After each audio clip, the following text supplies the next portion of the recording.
Okay, good morning, everyone. Yeah. So, who will open for us today with a word of prayer? And it's not a ritual prayer. We're actually asking the Lord to help us learn. Okay, so let's all actually participate in the prayer and not just, do our own thing during the prayer. All right, so yeah, please, if you can pray.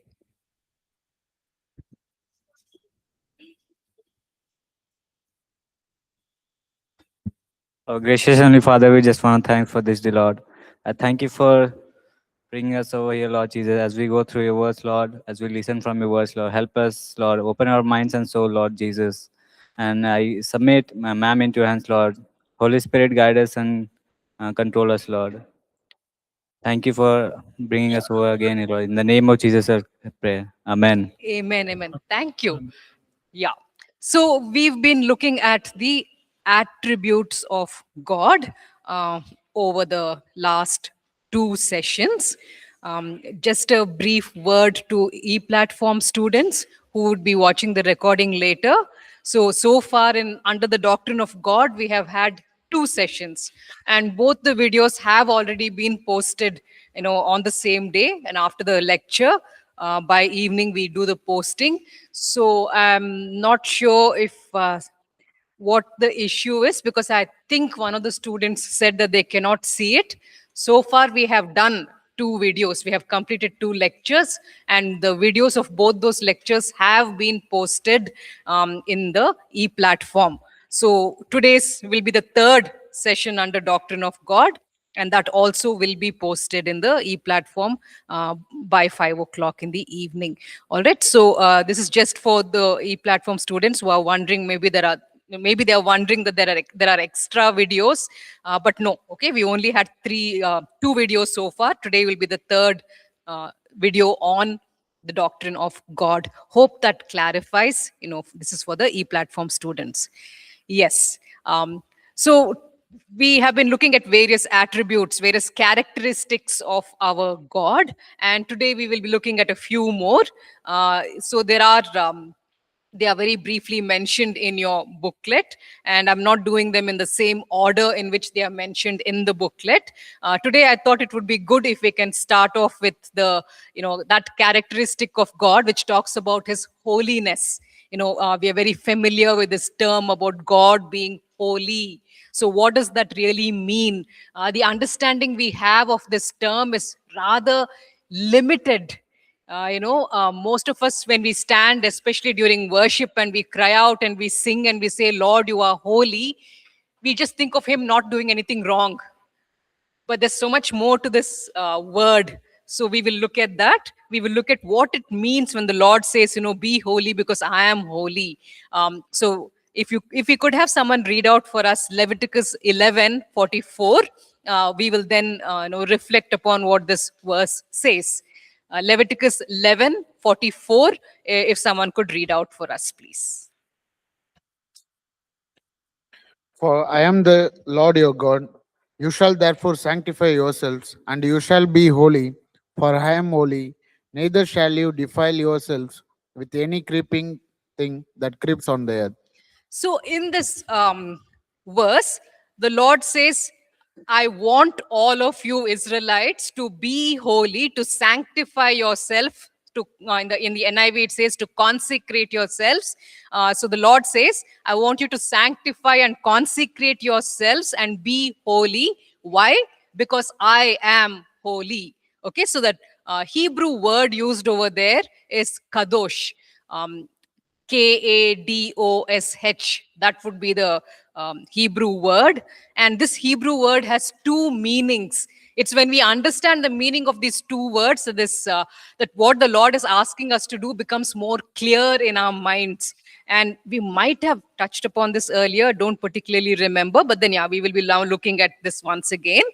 So the first meaning of that word, kadosh, where the Lord says, sanctify yourselves, consecrate yourselves, and be kadosh, be holy. What is the Lord asking us to do? He is basically asking us to set ourselves apart.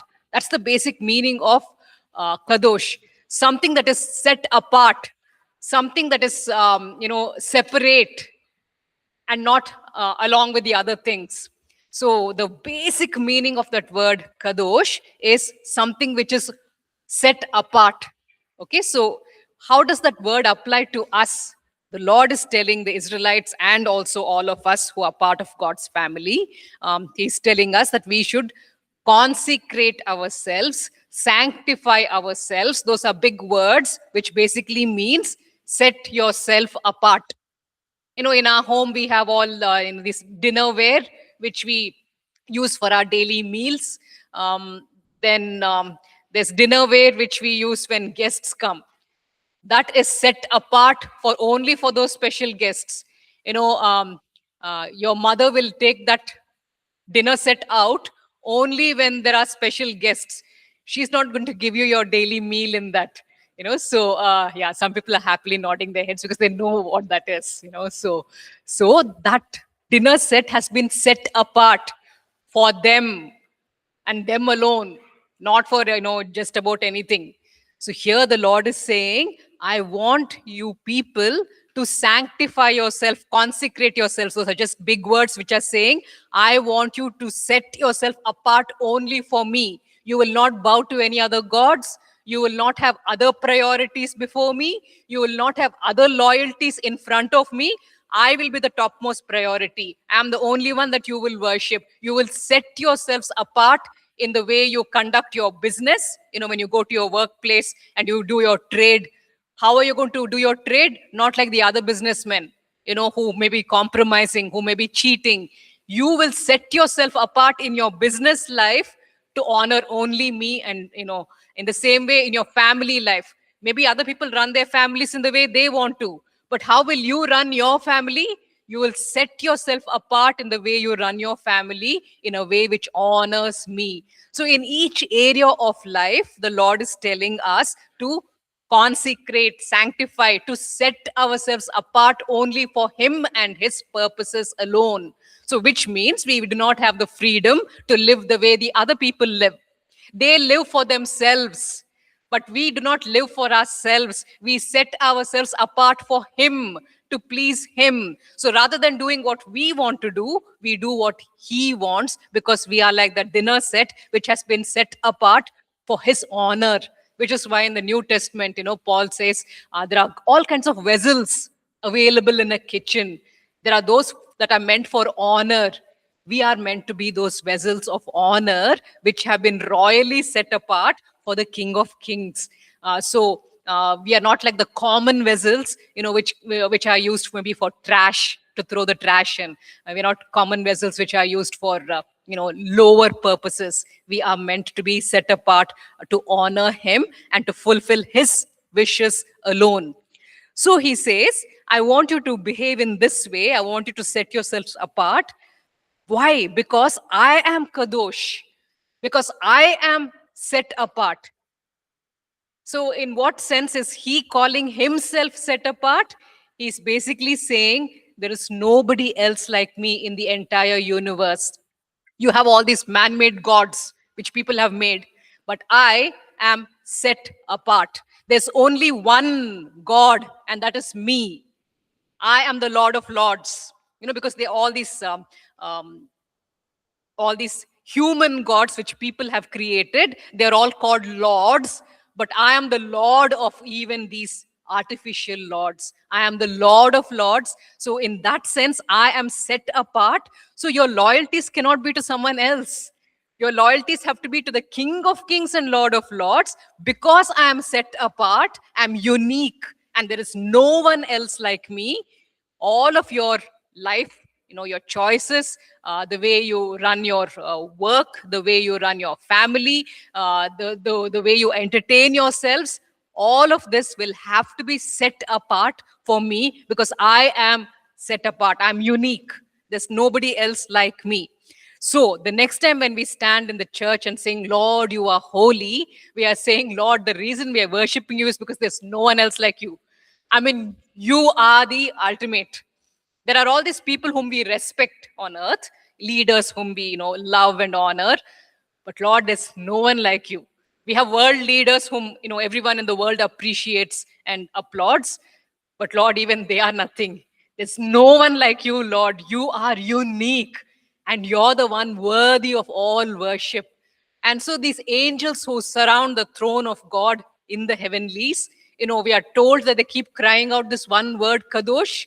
Well, I'm not sure which language they use in heaven, whether they use Hebrew or Greek, or there it is another language. But the meaning of that word, which they are saying continually, that word is talking about how he is holy. They keep saying holy, holy, because even as they're there in his presence, they are catching glimpses of who he is.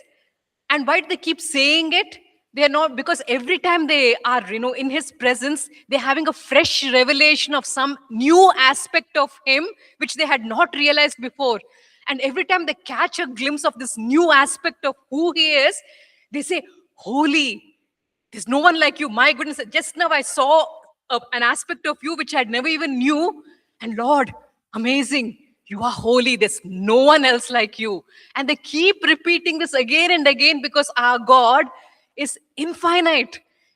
There's no limit to his otherness. He's so other, he's so different that you can never run out of knowing him. So, as they're standing in his presence since centuries and going on looking at him, every few minutes they catch a new glimpse of who he is and they realize, oh, this aspect of him and I had not even realized. Which is why we humans here on earth, we can never actually ever run out of knowing this God. We can never reach a point where we'll say, oh, I've been with this Lord for the last 50 years of my life. Now I know him thoroughly. No, you can never completely know him because he is utterly infinite and unique. And the more you get to know him, the more new things you would discover about him. You would discover things about his grace which you had never even understood before. You will discover things about his love which you had not even grasped before. There's always something new to learn from him. And people who go to him and say, Lord, I want to know you, reveal yourself to me, he starts revealing those new aspects of himself, because everyone knows that God is love. But when you have that desire and hunger and you sit in his presence, you will begin to understand new aspects of his love, which other people are not even aware of, because he revealed that to you personally about himself. That is the beauty of our God. And therefore, he says, because I am that unique, that separate, that other, that set apart, because I am that, your loyalty should be to me. Consecrate yourselves and set yourselves apart for me and me alone. Okay, so we have to understand the holiness of God, the set apartedness of God in that sense. Looking at another aspect, his sovereignty. The sovereignty of God basically means that whatever he wishes to do, he will do. Whatever he wishes to accomplish, he will accomplish. It really doesn't matter whether there's any obstacle standing in the way. It really doesn't matter if things have not lined up the way he had originally planned. No problem. In the end, he is sovereign. He will do what he wants to do. He's unstoppable. He will accomplish what he's meant to accomplish. Now, isn't it nice for us to be under a sovereign God like that? Because, we start off life thinking that things will go in a particular direction for us, and that God's plans and purposes for us will work out in a particular way. And then you have all these roadblocks which come in the way, and then you wonder, my goodness, will my life work out? Will my future ever really come through? But we are under a sovereign God who says, in the beginning, I decided that this is what you will be in your life, and you're going to be that. If you follow me, I am sovereign. Nothing can get in my way. My purposes for your life shall be accomplished, because, he is sovereign. So when we hold on to him and we stay under his protective covering and believe in him and trust him and obey him, nothing can come in the way, because his sovereign purpose for our life shall prevail. Having understood that, if we can look at this verse, Isaiah 46 verse 10. If someone could read out this verse for us, Isaiah 46 verse 10.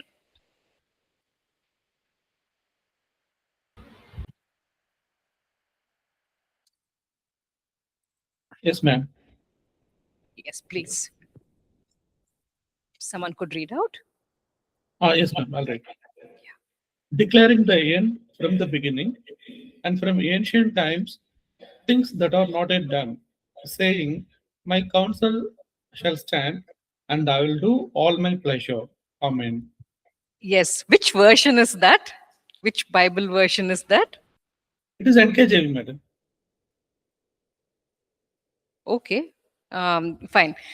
So yeah, so the Lord is saying that what He has decided, it will happen because He already knows the end from the beginning. So whatever He has decided, whatever He has purposed, that is what will be accomplished. In the NIV, it says, my purpose will stand. I will do all that I will please. Okay, so He's unstoppable. He is sovereign. He decides what will happen.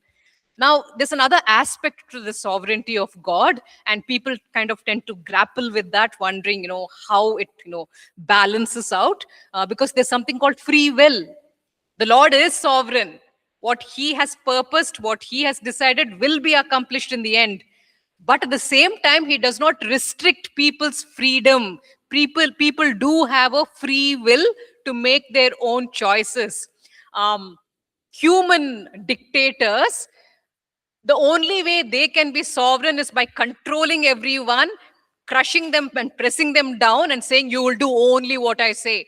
And so by forcefully exerting themselves upon people, they maintain their sovereignty. Our Lord is not like that. He has given people 100% free will. And even though there is 100% free will for people to do as they wish, in the end, His overall purposes for a nation, for the church, for individual believers who are looking to Him faithfully, that will be accomplished. It will come through. So God does not crush people's free will to establish His sovereignty. He grants us full free will, and He makes sure that His overall good purposes for the nations, for the churches in a country, for the individual believers will be accomplished, even though there may be, people who are acting wrongly because of their free will.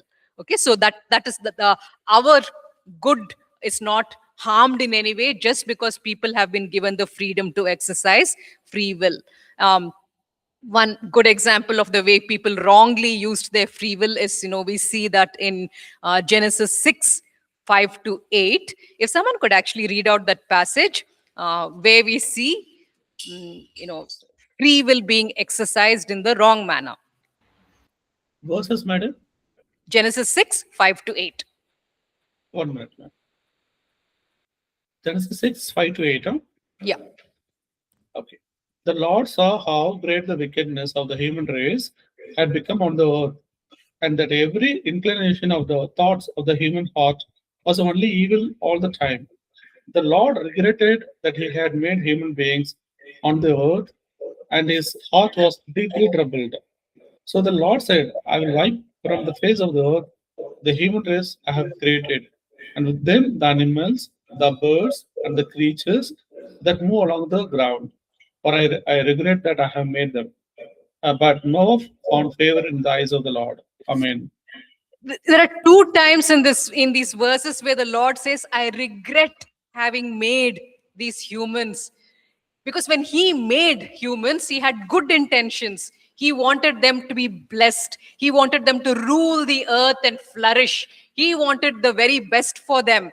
And so when He saw people ignoring what He has planned for them and going in their own independent ways, exercising their free will in ways which will harm them, He regretted that He had made them. But He is also the God who knows the end from the beginning. So He knew that there will always be some people who will not follow the evil inclinations of their heart, but who will hold on to God. So God knew that there will be at least one man, Noah, who will teach his family to walk in the ways of God. So he and his family at least will remain faithful, even if everyone else chooses to go, down the wrong path. And so here in this passage, we see that God allows these evil people free will to do all the wickedness that they wish to. but his overall purpose and plan for humankind was not, in any way stopped. God knew, the one who knows the end from the beginning knew that there will at least be one man and his family who will hold on in faith. And so through that man, the Messiah will be able to one day come to the earth, and he will be able to redeem all those who choose to hold on to the Lord. So therefore, God's sovereignty basically has got two aspects. In your systematic theology, there'll be two terms which are used to talk about God's sovereignty. It's the antecedent will of God and the subsequent will of God. I don't think this is mentioned in your booklet, but it's helpful to know this concept. So the word antecedent would be ANTECEDENT, antecedent will of God, and then you have the subsequent will of God. So what exactly is the antecedent will of God? It is God's will that every single person who is ever born should be able to walk in his ways and be able to enter into heaven to have fellowship with him forever and ever. This is God's desire. This is his antecedent will, that absolutely not a single person should perish. Not even one person should ever have to go to hell. This is his desire. This is his antecedent will, which is in fact expressed in 2 Peter 3, verse 9. If someone could read out that verse for us, 2 Peter 3, verse 9.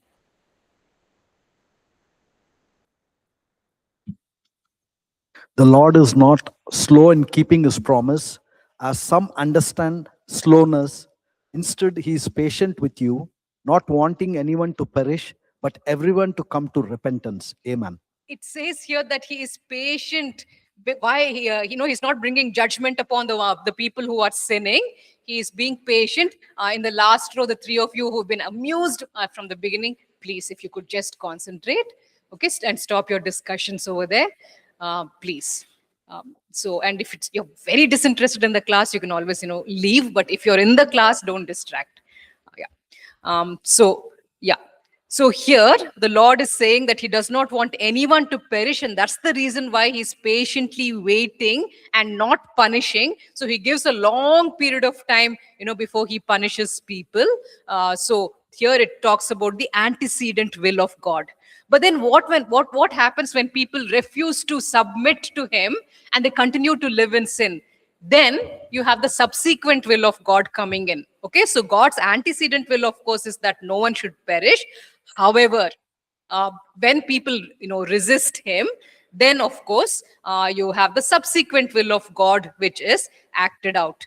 Maybe we could look at we can look at John chapter 3, verses 16 to 18.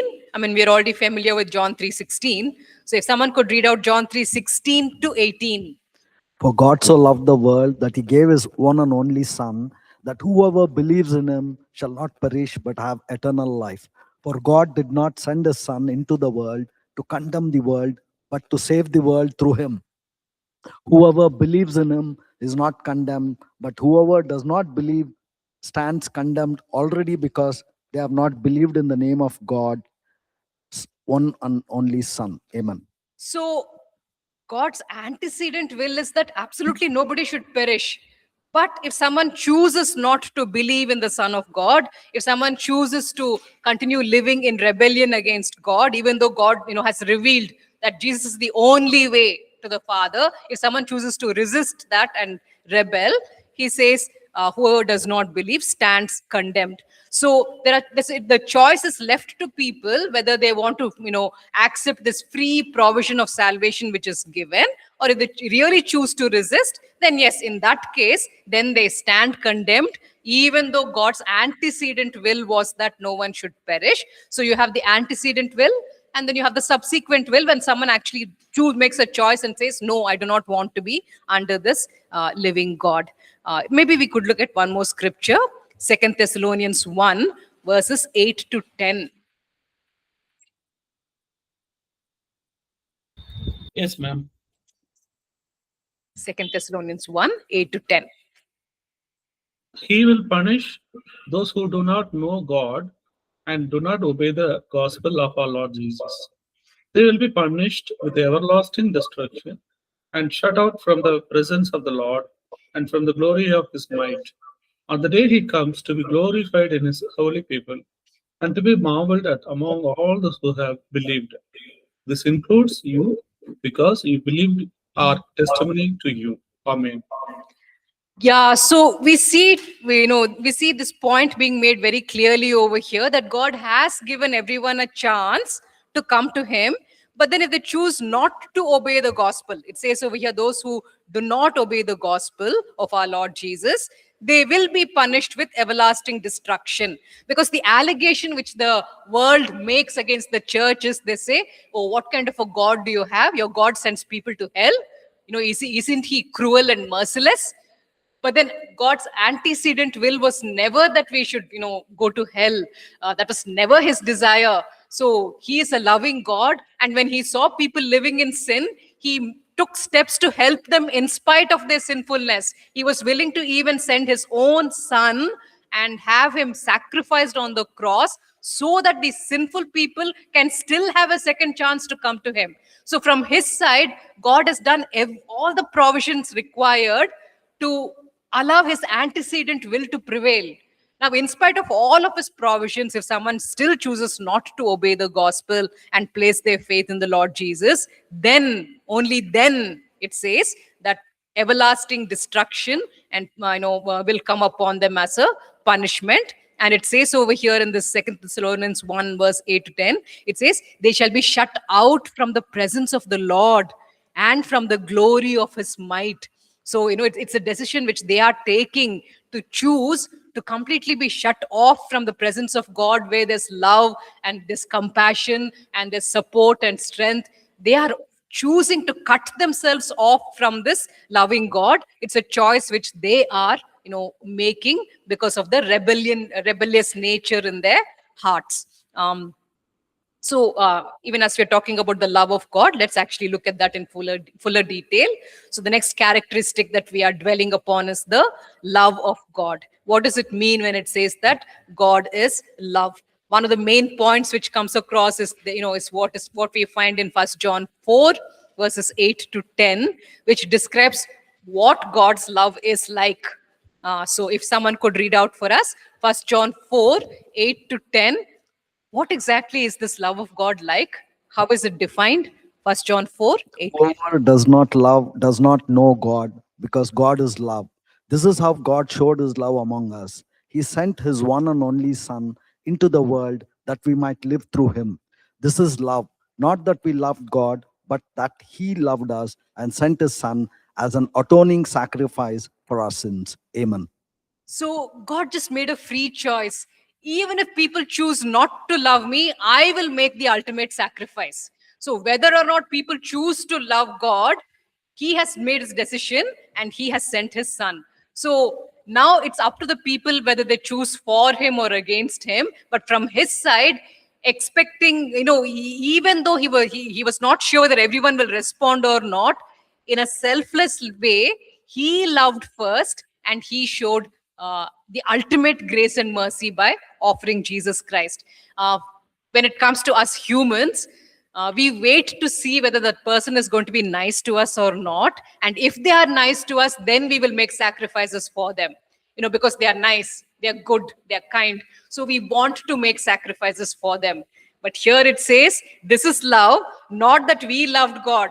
We were living in sin. We were spitting in God's face. We had no respect for him. Maybe we were even cracking jokes about God. Maybe we were in that state. When we were still in that state, it says, this is the love, not that we loved God, but that he loved us and sent his Son. So even before anyone reciprocated and loved him back, he chose selflessly to sacrifice his Son on the cross for us. So because of this love of God, we all are we all have the benefit of the cross today. So as long as a person is alive on the earth, up to the last second of their breath, of their last breath, up to that point, God continues to love them. They may choose to live in utter sin, utter rebellion. They may be horrible murderers, but whatever they are, God continues to love them up to the point of their last breath. Up to the last breath, they still have an opportunity. All they need to do is open their mouth and say, at some point in my life, I heard about this Jesus, and I think that you are the true God. Please have mercy upon me and forgive me. Even in that last moment, the Lord is willing to take them, into his kingdom. So the love of God continues to rest upon even the worst sinners, which is why we Christians are asked to go to even horrible people and share the gospel with them, because they too are loved. God loves them as well. He loved them so much that he sent his son as a sacrifice for them, and is hoping that at least in the last moment they will still accept him. So that is his love. So which means that Hitler, during the entire his lifetime, while he was mass murdering the Jewish people, God's chosen people, while he was mass murdering them, God's love was still there upon him. God was still giving him a chance to change his views and repent. So yes, it's a fact that even Hitler was loved by the Lord up to the very last moment of his life, when he committed suicide. So God's love rests upon everyone up to the point of death. Now, beyond that, judgment will have to come upon them, because they made their choice. So because of this loving attitude of the Lord, we are supposed to also love people. If we had a God who is very partial and who only loves certain people, we also would have the freedom to behave in the same way. We could say, oh, Ma'am. she's a nice. Ma'am, I have a question, ma'am. Just a moment. Let me finish my sentence. No. Okay. So yeah.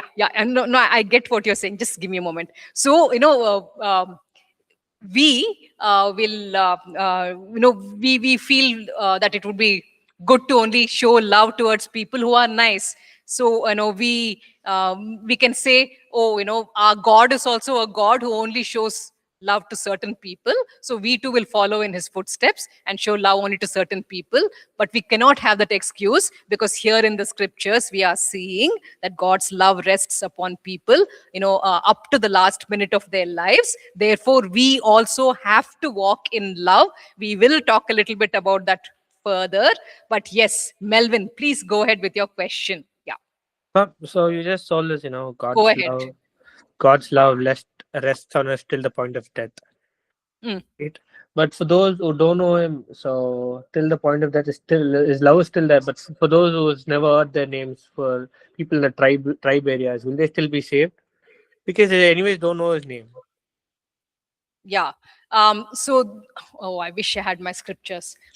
There's this scripture which talks about how, even as you turn to the Lord, the veil is lifted. So it doesn't matter which religion you belong to, or whether you're part of some tribal community which has never been presented with the gospel. There are those who have a hunger in their hearts to know the truth. So even as they turn towards God, the veil is lifted. The exact scripture I do not know, but I can post it in the stream page, Google stream page later. I will look it up in the afternoon and I will post the verse over there. So that has been the case all over the world for centuries. People who really have that desire in their heart to know the true God, to know what this life is all about, even as they begin to turn towards him, he prepares their heart to know him. And so we see a lot of cases like that, where people are getting saved without even having any missionary or any believer coming to them and sharing the gospel with them. So that is why in heaven on Judgment Day, no one will be able to point a finger at God and say, I never even knew you. I mean, right from creation, which cries out, in speech day after day that God exists, God has put enough evidences in place to prove that there is a God. And when someone begins to, make that journey of searching and saying, I want to know, God reveals himself to them. I've heard the most extraordinary stories about how people got to know the Lord, not because they've ever went to church or not because any believer went to them and shared about Jesus, but they had a hunger. Because, I personally know a friend of mine who was reading a book by, okay, I don't want to mention any religious leaders, but a religious leader of another faith. She was reading his book because there's this hunger inside her to know the truth. And she has never even thought about Christianity. The thought of Christianity has not even entered into her head. She opened that book and began to read it. And even as she was reading it, a thought came into her mind saying, this is not true. Close the book. And she thought, what a strange thought. So she closed the book, she left it. Next day, she again tried to read it. She did that for an entire week. But every time she would open that book to know the truth, that there's a hunger in her heart, she would get this thought in her head. So finally, she, out of frustration, said, okay, fine, if this is not the true thing, then what is the true thing? And one word came into her mind, Jesus. And she thought, okay, Jesus. So then she contacts a friend of hers whom she knew in college, who was, who she knew is a Christian. So she began to talk to that girl, and that is how she was saved. Every person who has a hunger for the truth, even as they are turning their heart towards Him, the veil will be lifted. God will make Himself known to them. So no one ever has to, make the allegation later saying, Lord, we never even knew you. So in Romans chapter 1, we are told it's the wickedness of our hearts which makes us not pursue. Because it takes effort to sit down and start searching for the truth. It's so easy to continue with our careers, make money, and show people how great we are, and life is busy as it is. We have family responsibilities. So all these things conveniently push the thought of eternal values out of our hearts because we are just not interested enough. But there are some people who have that hunger, and when they start seeking after Him, He does reveal Himself to them without fail. Does that help at all, Melvin? Or do you have any other follow-up questions? These are very good questions. Yeah. Is very it long Romans question. Thank 120, you. the verse you are looking for? The verse, I didn't get it. You were searching for verse, ma'am. Is it Romans 120? Shall I read it? Yeah, if you can read it out. Yeah. For since the creation of the world, God's invisible qualities, His eternal power and divine nature have been clearly seen, being understood from what has been made, so Yeah. that people are without excuse. Yeah. Now, so that is regarding the evidence in creation, which says that there is a God. But which God? So there's this other verse which talks about how when a person starts turning their heart towards God, the veil is lifted. So I meant that other verse in the sense it applies to unbelievers, those who have a genuine hunger for God. They get to know who the true God is. Nature basically is saying that there is someone, that there is a God, He exists. And then if you begin to search in your own personal journey, who is this true God who has made everything, then He will reveal Himself to those who have a genuine desire. So yeah, that other verse, where it talks about the veil being lifted, I do not have the reference for that right now. Yeah, can you read that out? Okay, if you can read that out.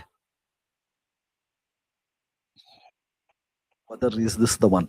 But whenever anyone turns to the Lord, the veil is taken away. Exactly. It's just that simple verse. First Corinthians, Second Corinthians. 2 Corinthians 3:16. 3:16. So it doesn't matter which religion you are from, but there's a hunger inside you which is making you turn your heart. Even in spite of, even the girl also had my friend the friend of mine. She too had other responsibilities. I mean, she too had so much going on in her life, but that the desire in her heart was driving her to continue seeking in spite of all her other responsibilities and her desire to come up in her career and her other ambitions. In spite of all that, she made the space to sit down with that book of that religious leader, thinking that maybe this will satisfy her hunger. And because her heart was turning towards the truth, God lifted the veil and revealed Himself to her. So I was referring to the 2 Corinthians 3:16. Thank you so much for that. So yeah, now Melvin, does that help? I'm all good, ma'am. Thanks, ma'am. Okay, yeah. All right. So yes, it's so helpful when you people ask your questions, because then the class becomes more relevant. Because the whatever is in your mind, when that gets cleared up, then you'll be able to understand what is being said with greater clarity. So yes, we come back to this sub-clause of God's love. God loves us, that's very nice, but there's a subclause attached. Because he is so loving, we also are expected to be equally loving.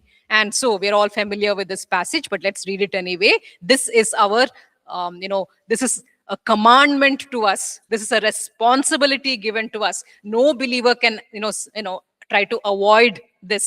Romans 12, 17 to 21. Very, very difficult verses, but oh so important, because we worship a God who is loving. We also are obliged to be loving. Romans 12, Romans 12, Romans not- 12, 17 to 21.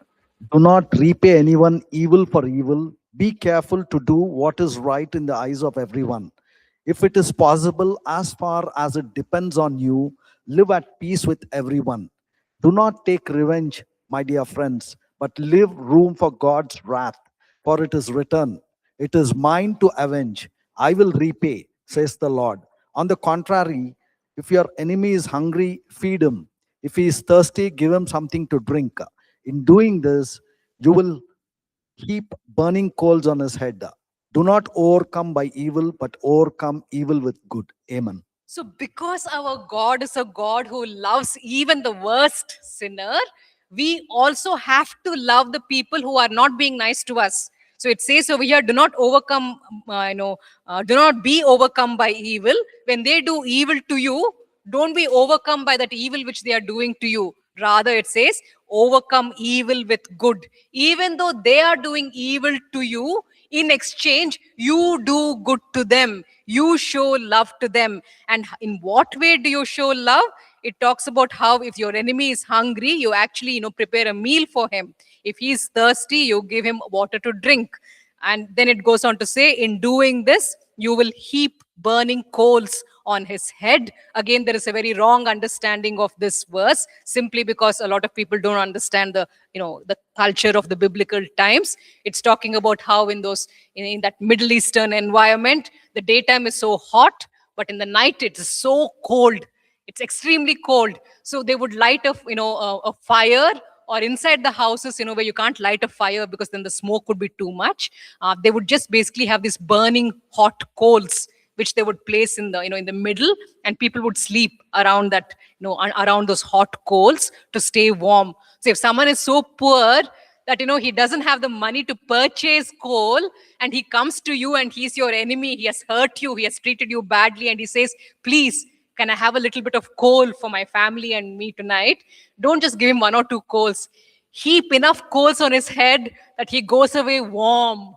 That he goes away having received the help which he needed. So here, this is basically taken from Proverbs, that saying, heap coals on their head. That's found in your Proverbs 25. So this is the way you're supposed to repay evil. The evil which has been done to you, you repay it by lavishly, generously helping your enemy. And Lord makes a promise over here. It's not that he's just left you helpless, because it says over there in your verse 18, 19, it says, do not take revenge, because the Lord says he will repay. So in his own way, the Lord will repay the wrong done to you. So don't think that, okay, injustice has been done to me. Now, see, I have to be nice to my enemy, even though they did so much injustice to me. Now, from where will I get my justice? God is saying that he has seen what has happened. You just go ahead and be kind to your enemy. And the Lord says, in my own way, I will repay. I will make up for the loss which you have gone through by repaying you in some manner or the other. Okay, so this is an assurance that the Lord gives us. So he not only cares about your enemy, he also cares about you. He wants good even for you. So he will take care of your, interests which have been hurt. He will make recompense for it. Okay, so now another aspect of his love, because our Lord is loving, he will discipline us. Okay, so this is something that we should be prepared for. That would be in our Hebrews chapter 12, verses 5 and 6. If someone could read out Hebrews 12, 5 and 6.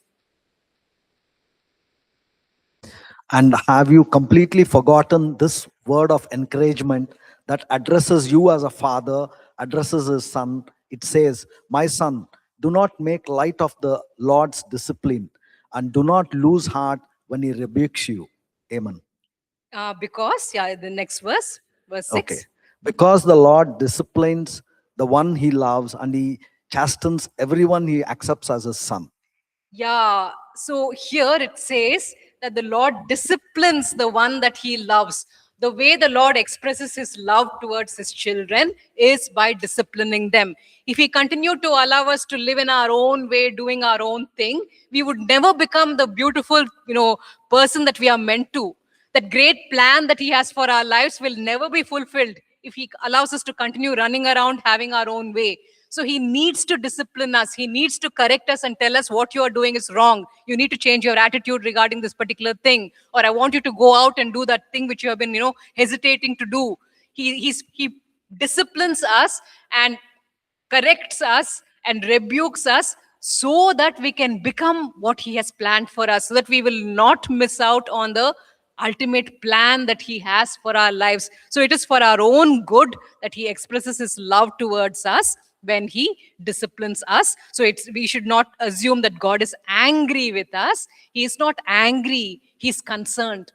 Okay, so the next time you feel that, okay, especially if you have sinned, when you commit a sin, don't think that God is angry with you. He is disappointed and he is concerned because he wanted you to win. He wanted you to succeed, but you fell. You fell into sin. So yes, he's disappointed about it, but he's concerned. He is not angry, because for a believer, all the anger of God was already taken out by God on Jesus for every one of your sins. Your past sins, your future sins, every sin you will ever commit up to your last breath. The anger of God against every sin of yours was already unleashed fully upon Jesus. And the price which Jesus paid satisfied God's heart. And that word which is used for that is atonement, propitiation. So that has already been done. So God will never be angry with you. Please understand that fundamental fact. God will never be angry with you. He will be disappointed when you don't succeed. But he, out of concern, he will still pursue you and ask you to come back to him. Okay, so these are the truths that we need to understand about our God. Moving on to the next characteristic, the Lord is also righteous and just. So when we're talking about the righteousness and justice of our God, there are three aspects that we need to keep in mind. The verse which talks about him being a righteous God, that will be in your Isaiah 45:21. So Isaiah 45:21 talks about how God is righteous. So the first aspect of God being righteous, he is fair and impartial. He treats everyone equally. Some people don't get a better treatment than others. Every single person gets, appropriate, fair treatment, because we have this idea, right? Look at her. She prays, and within 5 minutes, God answers her prayers. I've been praying for 1 year, and I'm still not seeing any, answer. So we sometimes get this idea that God is not fair. But this is what it says over here in this passage. This is a good passage to remember when we are going through a time of silence, where we are not hearing answers, where we are not receiving what we are crying out for. This is something that to hold on to. Psalm 71, verses 19 and 20. If someone could just read out Psalm 71, 19 and 20. Yes, ma'am. I'll read it. Yes. But your path led through the sea, your way through the mighty waters. Are you Though your- sure? Did I get my reference wrong? Oh, okay, yeah. The one who said righteousness, please go ahead. Yes. Righteousness, God, reaches to the heavens. You who have done great things, who's like you, God. Though you have made these troubles many and bitter, you will restore our life again from the depths of the earth. You will again. Yeah, we are kind of out of time. The bell rang, but if you can just give me 1 minute. It talks about what God's righteousness is like. It says your righteousness, God, reaches to the heavens. The heavens, as we have already scientifically discussed, is infinite. So in the same way, God's righteousness is infinite. There's no limitation to his righteousness. And so the psalmist says, it's true, Lord, that you have taken me through times of trouble, many and bitter. I've gone through many bitter times of trouble.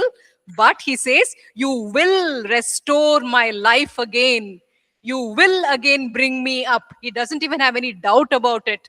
Why? Because God is not a God who shows partiality. Even though he might have taken you through a difficult path, he will lift you up and you will be blessed. Okay, so this is the first aspect of the righteousness of God, that he is fair, treats everyone equally. There is no partiality on his side. We will look at the other two aspects in our next class. Let's just quickly close with a word of prayer. And prayer is not a ritual. So it's us actually talking to the Lord. So please focus, even as we are praying. Thank you, O Lord, for these characteristics of yours, your love, your compassion, your holiness. All of these, O Lord, show how beautiful you are and how much without blame you are. We can never point our finger at you and say that you're lacking in some characteristic. In all ways, you are perfect. In every way, you are ideal, O Lord. So therefore, enable us to humble ourselves and accept rebuke and correction from you and change our ways, so that your heart will rejoice when we become what you had planned for us to become. Thank you, Lord. In Jesus' name, amen. Amen. Thank you.